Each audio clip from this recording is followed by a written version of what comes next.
This lecture covers the history and current state of informatics. I'm Dr. William Hirsch. The blue text in this core content outline indicate what's covered in this lecture. This slide shows the content of this lecture in more detail.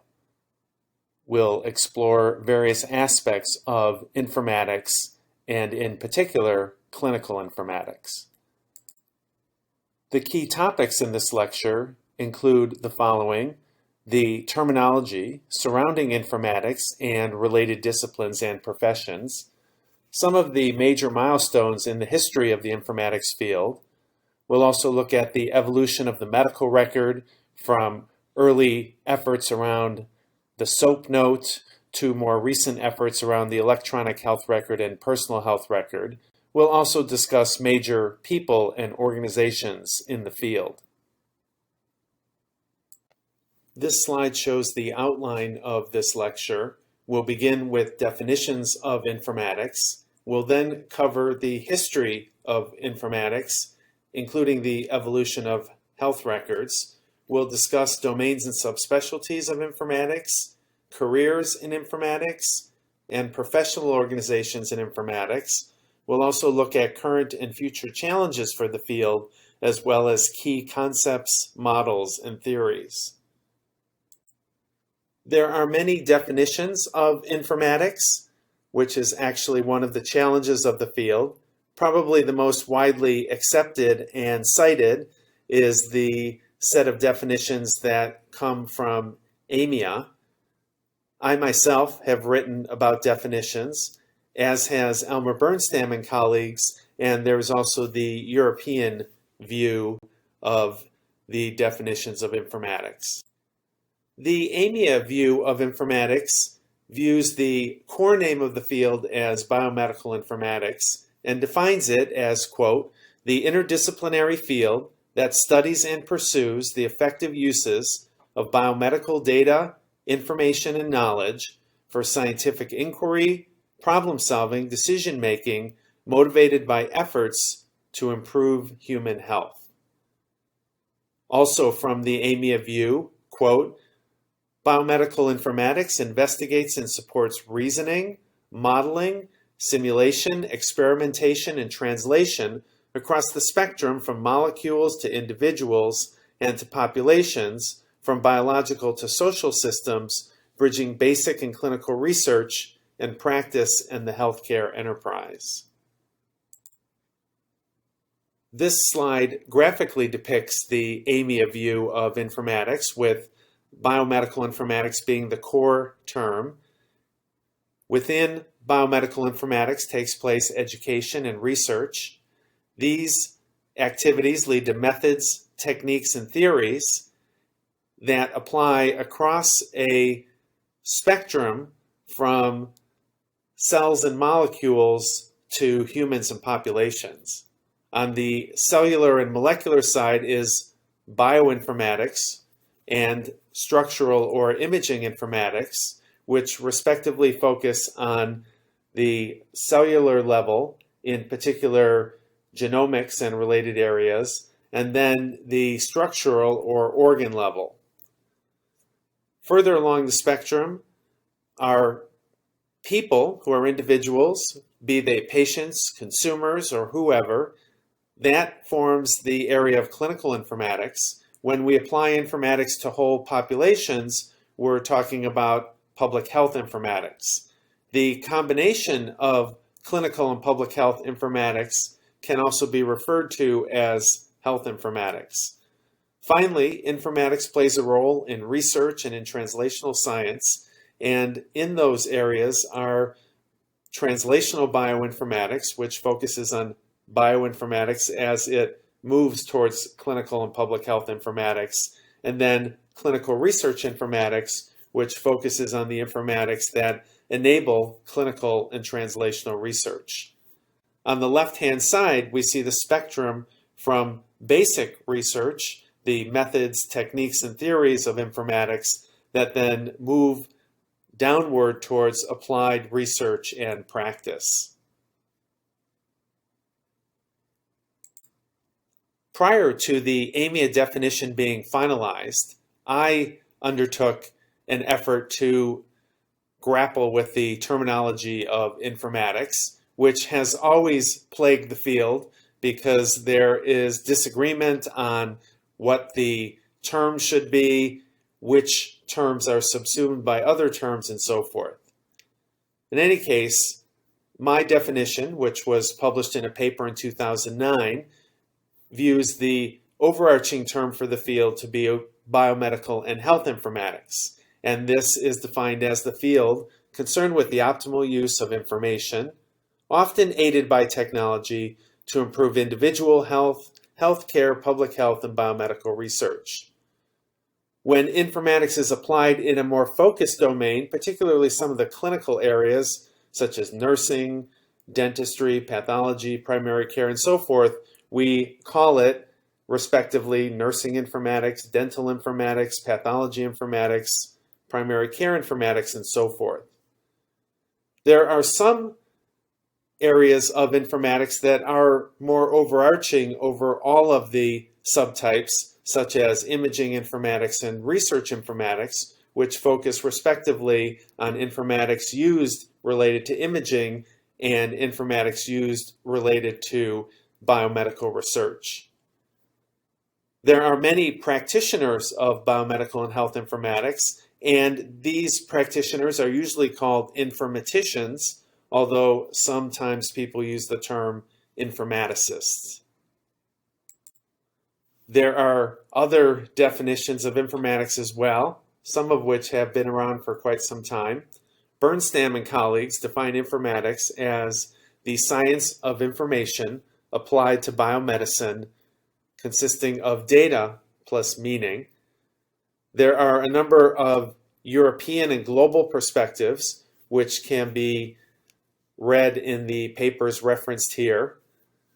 There's also an older definition by Greenis and Shortliff, published in 1990, defining informatics, or medical informatics as we called it at the time, as the storage, acquisition, and use of information.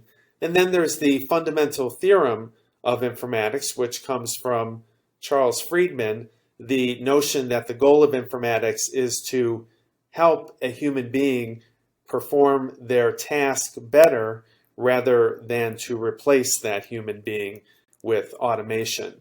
And clearly that's important in healthcare, as the goal is to help physicians, nurses, other healthcare professionals, patients, and others make better decisions about health. Another way of defining informatics is to look at what it is and is not. This comes from a paper published by Charles Friedman in 2012. Informatics is, according to Friedman, cross-training where basic informational science meets a biomedical application domain. There's its relentless pursuit of assisting people, which emanates from his fundamental theorem. And there's a tower of achievement where at the base is model formulation, on top of which occurs system development, and then implementation of that system and the study of its effects, whether as a formal research study or as an evaluation that informs current practice. Informatics is not, according to Friedman, scientists or clinicians who tinker with computers, analysis of large data sets per se, in and of themselves. Friedman also states that informatics is not circumscribed roles related to deployment of electronic health records, although I personally would disagree with that. I think that those involved in deploying electronic health records are indeed doing informatics. He notes that informatics is not the profession of health information management, which focuses more on management of records, previously paper-based, increasingly electronic-based. And informatics is, of course, not anything that's done using a computer. It has to have the characteristics of what we see on the left-hand side of the slide. A Brief History of Informatics, a volume detailing the history of informatics through the early 1990s was published by Morris Collin in 1994. He noted that the origin of the term informatics came from Russia in the late 1960s and then achieved widespread use initially in France as the term informatique, and then later throughout the rest of Europe in the 1960s, mainly to denote computing issues related to information use. Collin states that the term medical informatics was first used in 1974, and a detailing of this history from Europe was published by Jochen Mohr in 2004. At the present time, informatics is most commonly used in the biomedical arena, but there are some other domains that use informatics, such as law, as in legal informatics, chemistry, as in chemoinformatics, and the social sciences, as in social informatics. There are a number of important early systems from the history of informatics that are worth knowing about, not only for their historical perspective, but also because what was learned from building and deploying these systems is reflected in our modern systems. Many of these were electronic health record systems, but there were other types of systems as well. Of the early EHR systems, one of them that is still in widespread use is the VISTA system from the Veterans Administration. But some of the other early EHR systems were CoStar, developed at Massachusetts General Hospital in Boston, the HELP system developed at the University of Utah, TMR, which stood for the medical record, developed at Duke University, the Regenstrief system developed at Indiana University, and the system developed at El Camino, which went by a number of names over the years, such as Technicon and TDS, developed in California. Some of the other early systems of relevance, which we'll touch on in some of the other lectures of this course, there was the Mycin system, the first attempt to apply artificial intelligence techniques to healthcare diagnosis, developed by Ted Shortliff, an early pioneer of the field, whose PhD dissertation was Mycin. The Internus 1 QMR system, which also attempted to do clinical decision support.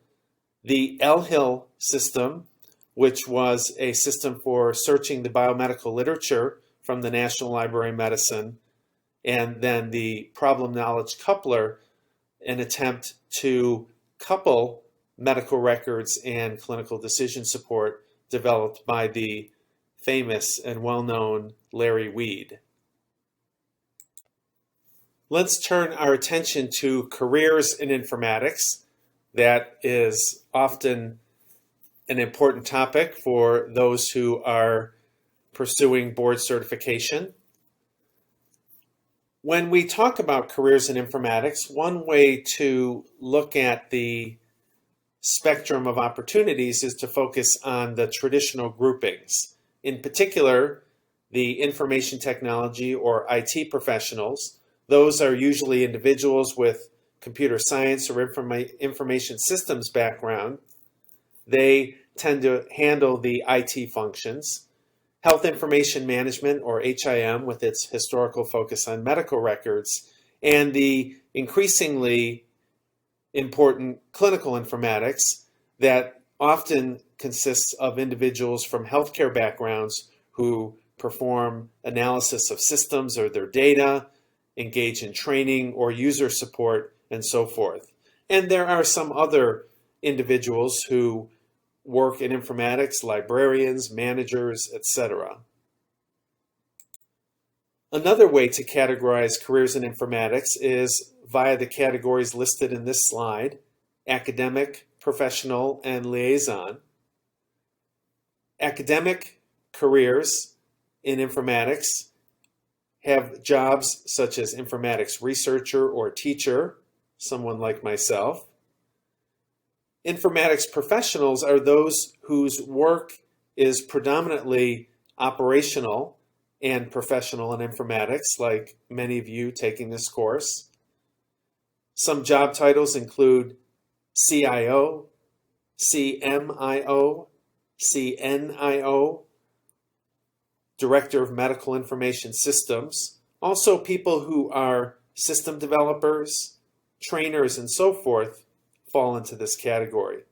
There's also the liaison categories, those individuals who spend less time but still play important roles in implementing systems in operational settings.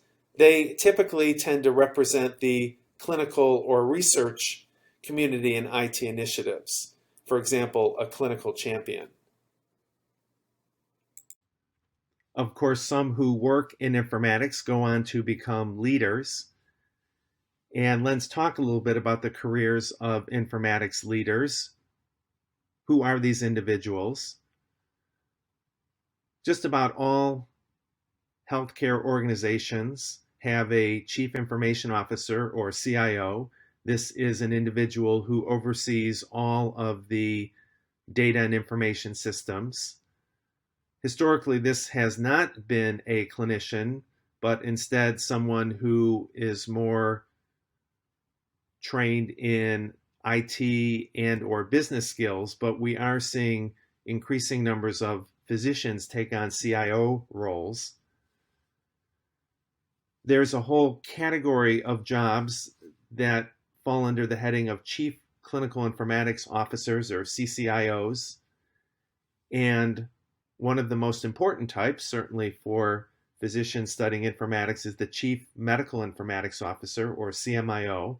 This is the clinician, almost always a physician, who is in a leadership role around information technology and healthcare organizations.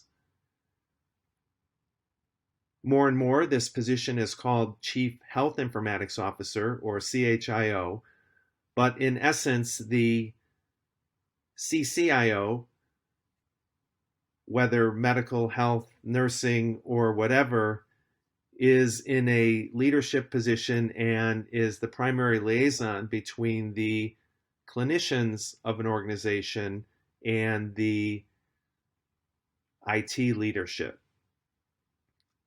There are a number of other chief officers, security officers, quality officers, etc. in healthcare organizations. And in fact, there are many other titles. Not all use the chief something officer, and there are no standards for these titles. We do know that many hospitals and healthcare organizations are creating operational clinical informatics departments. These are oftentimes separate from the IT departments, although there may be a dotted line relationship. But usually they're more connected to the clinical leadership of the organization, and typically the CMIO is a clinician leader in a healthcare organization. And increasingly, these departments will incorporate health information management, those who historically manage medical records. A very important individual from the standpoint of clinical informatics is the Chief Medical Informatics Officer, or CMIO. This position is now an important part of most healthcare organizations, certainly large ones, and they serve a variety of roles. They may serve as the liaison between clinicians and IT.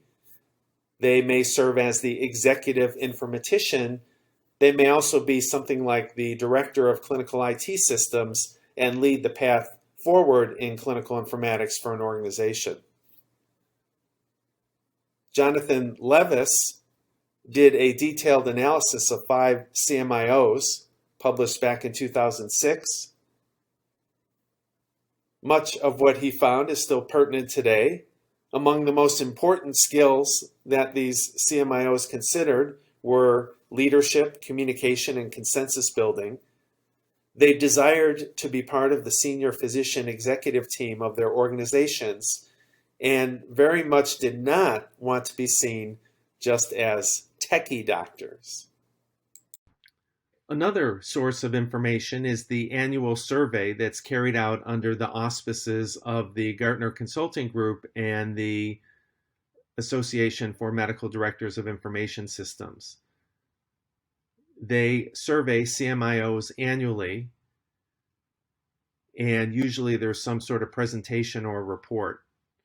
The 2015 report from Gartner had 95 respondents, most of whom were employed by integrated delivery systems, with the remainder employed by hospitals and group practices. The priorities of CMIOs have changed over the years from implementing electronic health records to optimizing them.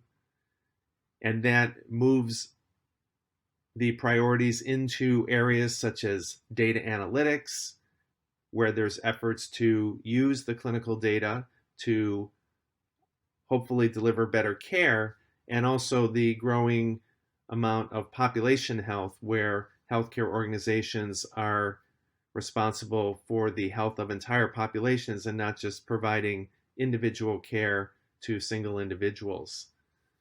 The CMIOs list their key challenges as the competing priorities in their jobs, the organizational culture, and how to handle challenges between information systems and the rest of the organization.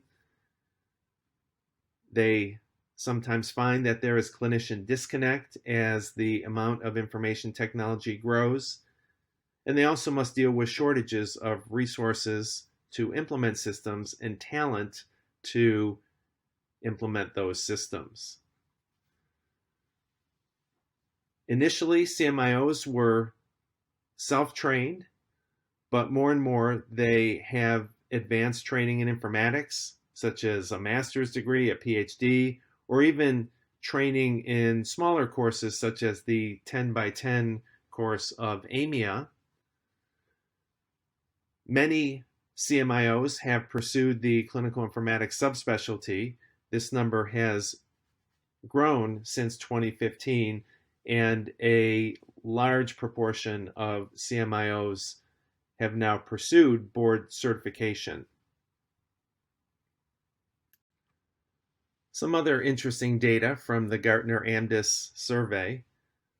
About 2/3 of CMIOs still practice medicine, still see patients, although this number has slowly been declining over the years, perhaps as CMIOs get older and find that maintaining clinical practice is more difficult.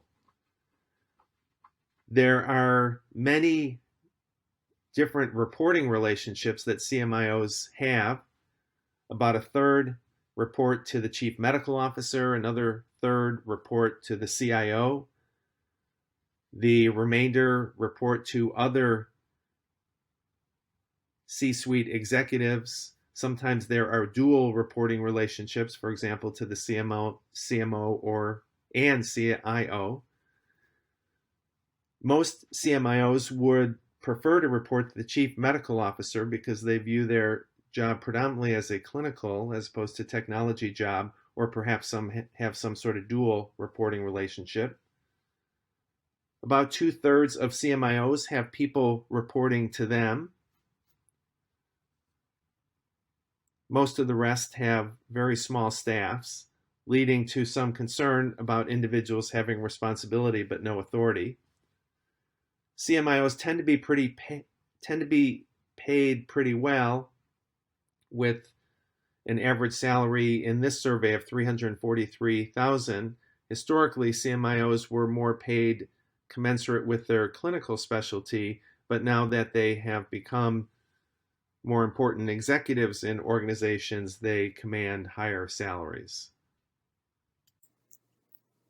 Let's turn our attention to professional organizations. Certainly the foremost informatics organization in the United States is AMIA, formerly known as the American Medical Informatics Association. Its mission, as listed on this slide, being that AMIA advances the informatics professions relating to health and disease. To this end, it advances the use of health information and communications technology in clinical care and clinical research, personal health management, public health, population, and translational science with the ultimate objective of improving health. There are many other professional organizations that touch upon the clinical informatics field. One of the most important is the Healthcare Information and Management System Society, or HIMSS, which many view as the primary industry association representing the interests of industry and consultants, though there is also a fair amount of physician involvement with HIMSS. There's a physician group called the Association of Medical Directors of Information Systems, or AMDIS, which is mostly focused on CMIOs and less on the entire informatics field broadly, like AMIA is. AMDIS also has various connections with HIMSS. There's the American Health Information Management Association, or AHIMA, that's focused on health information management. There are then associations that are focused in areas such as nursing, public health, imaging, computational biology. There's the Association for Computing Machinery, which is a professional association for computer science. And of course, there is some interest in biomedical and clinical applications there. And likewise, the Medical Library Association focused on the needs and interests of those who work predominantly in health science libraries. There are many healthcare professional societies that focus on informatics in various ways. Among them, non-exhaustively on this slide, are the American Medical Association, or AMA, the American Nurses Association, or ANA. There's the Association of American Medical Colleges, focused on medical schools, and a couple societies devoted to specific physician specialties, the American College of Physicians, or ACP, and the American Academy of Family Physicians, or AAFP. And of course, there's many other nursing, medical, physical therapy, pharmacy, lab tech, etc. societies that focus for their membership on various aspects of informatics, in addition to the larger functions that they perform. What are some of the current and future challenges for informatics? We'll start a list here. You can add your own challenges to it, and we'll see many others that arise during the course. One challenge is that healthcare spending continues to rise, even though it has tapered off some in recent years. And certainly most people see the need to stabilize that rise, or perhaps even reduce it. We also know that implementation of information systems in healthcare settings is difficult.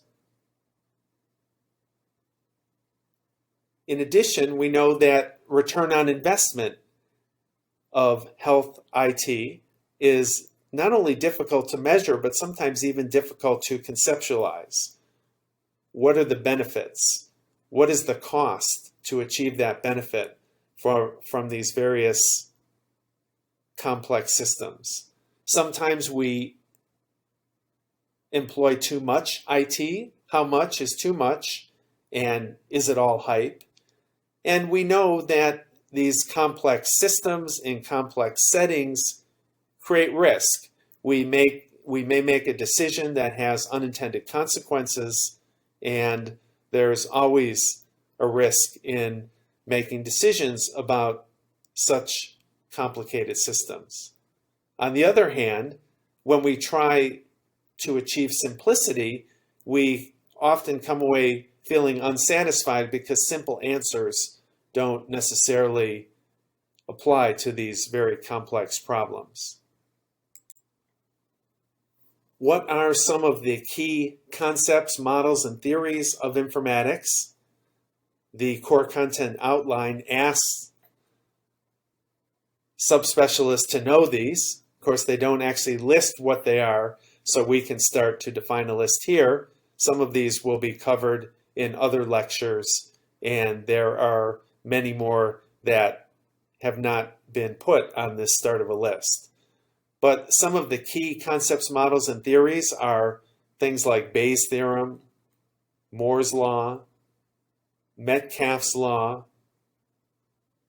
Then some of the other problems that have been identified over the years, the Greek oracle problem, defined by Randy Miller as artificial intelligence systems switched from being Greek oracles to more of diagnostic assistants.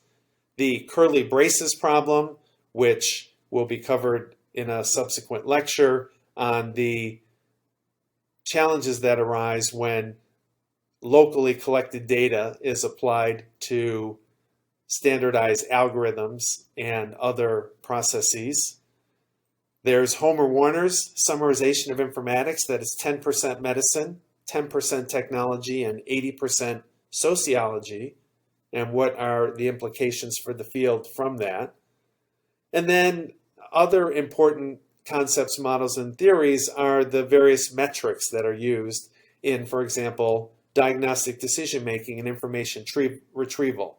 So recall and sensitivity, which happen to be identical but are just used in different tasks, precision, specificity, and others. And again, all of these will be covered in subsequent lectures.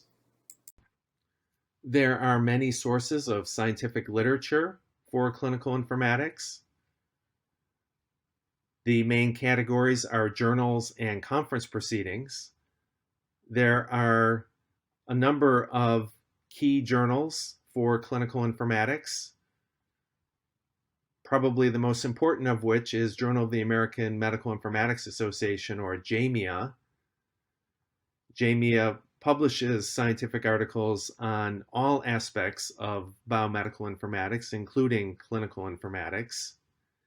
JAMIA has also recently launched an online-only open access journal called JAMIA Open that will accumulate more and more scientific literature going forward. There are other journals for the field. Applied Clinical Informatics, as its name states, focuses on research in clinical informatics that has somewhat of an applied orientation. Another prominent scientific journal is Journal of Medical Internet Research, which is a journal in and of itself, but then also has a number of specialty journals such as JMIR Medical Informatics. There's the International Journal of Medical Informatics that has an international perspective, methods of information in medicine, somewhat more European-oriented. Journal of Biomedical Informatics that tends to be focused on informatics methods. There's the Biomed Central, or BMC, family of journals that follow the open access model.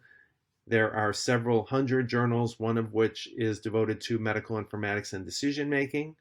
There are, of course, clinical journals that publish papers on informatics. The major clinical journals such as JAMA, BMJ, also some of the specialty-specific journals like Annals of Internal Medicine and Pediatrics. And of course, there are information and computer science journals that sometimes publish articles related to health and biomedicine. There are also conference proceedings, so proceedings from various conferences. AMIA has a number of important conferences, and the proceedings from these conferences can be valuable sources of literature. The main AMIA conference is the annual symposium held each fall. There's also the Clinical Informatics Conference in the spring, and also the Informatics Summit, which is focused more on clinical and translational sciences, i.e. more research-oriented. There's also the MedInfo meeting that used to be triennial but is now biennial and is an international meeting devoted to medical informatics. The core content outline also denotes the task of critical analysis of informatics literature, and we'll look at some of the approaches that are used in a couple other lectures, namely 2B2 and 3E3. It should be noted here, however, that there are some unique challenges in evidence-based informatics. For example, appropriate outcomes measures may be indirect from the system intervention, that is, the patient outcome may be due only in part to the system intervention, and it may also be affected by the healthcare organization, the reimbursement model, the skills of clinicians, and so forth. And then another challenge is the unit of analysis, which oftentimes is calculated as the person, but sometimes a study is done where one system is implemented in one clinic or one hospital unit or another, in which case the unit of analysis is different. Clinical informatics is hardly limited just to the United States. In fact, for quite some time, the US was a laggard compared with other developed countries, particularly in Europe. There has been widespread adoption of electronic health records and other technologies in Europe, even though there's less use of more advanced systems. There are a number of national exemplars, such as Denmark and the United Kingdom.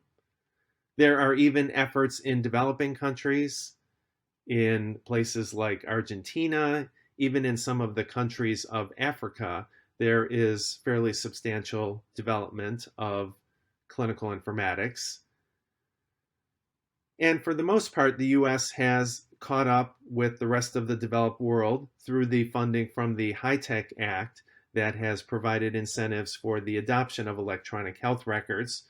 We're still not quite there with ambulatory systems, but probably are in the lead internationally when it comes to hospital-based systems. Let's provide a little interaction here. You may want to stop the slide at this point and think about the answers to these questions. Let's think about what area of informatics is most pertinent to the individuals listed here. For example, the public health officer, the chief medical informatics officer, the fitness app developer, the chief research informatics officer. Going back to the different areas within the larger biomedical and health informatics, what areas are most pertinent? You might want to stop the slide and write these down and then restart because I'm going to give the answers. Obviously, for the public health officer, the area of public health informatics is most pertinent. For the chief medical informatics officer, clinical informatics is most important. For the fitness app developer, one could argue that the consumer health informatics area is most important, though perhaps some others apply. And for the chief research informatics officer, a title we increasingly see at medical schools and other health science universities, clinical research informatics is the key area. What additional readings might I suggest for this lecture? For the key readings, I might suggest the definitional papers, the paper I wrote in 2009, giving my perspective and definition of the field, and the paper by Kulikowski et al. From the AMIA board published in 2012, giving more of the AMIA perspective of informatics. There are also a number of books you may consult. There's the Clinical Informatics Study Guide, published by Fennell and Dixon. There are two general textbooks, one by Shortliff and Semino, the other by Hoyt and Yoshihashi. These are general textbooks on informatics that cover the field broadly. Another interesting reading is the CCIO paper we referred to earlier by Canry et al.